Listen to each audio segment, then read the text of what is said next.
चलिए, आज एक ऐसी कहानी की दुनिया में चलते हैं जो प्यार और धोखे के धागों से बुनी हुई है। एक ऐसी कहानी जो हमें बहुत कुछ सोचने पर मजबूर कर देगी। जरा सोचिए, कोई अपने पति के साथ एक बहुत ही अच्छी शाम बिताकर घर लौट रहा हो और अगली सुबह तक उसकी पूरी दुनिया ही उजड़ जाए। आज हम एक ऐसी ही महिला की कहानी सुनेंगे जिसकी जिंदगी बस एक रात में पूरी तरह से बदल गई। तो कहानी की शुरुआत होती है सोनिका से, जो एक घने अंधेरे जंगल के बीचों बीच है। वो डरी हुई है, सहमी हुई है और उसे बिल्कुल भी अंदाजा नहीं है कि वो वहां पहुंची कैसे।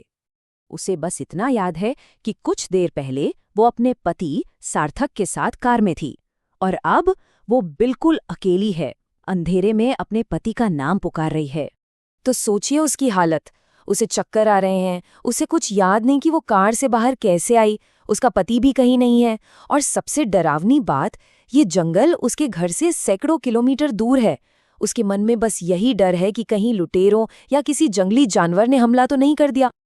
और ठीक जब उसकी सारी उम्मीदें खत्म हो जाती हैं, तब आर्यन नाम का एक अजनबी वहां रुकता है।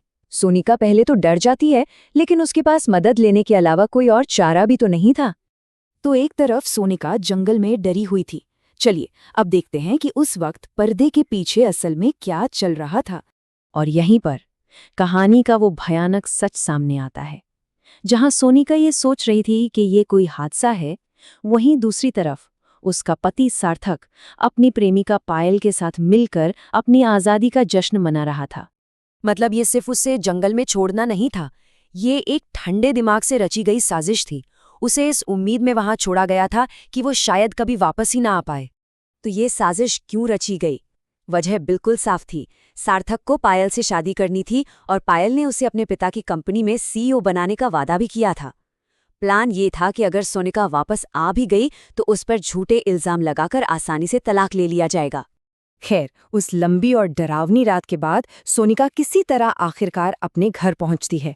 वो इस उम्मीद में है कि अब वो सुरक्षित है, अब सब ठीक हो जाएगा।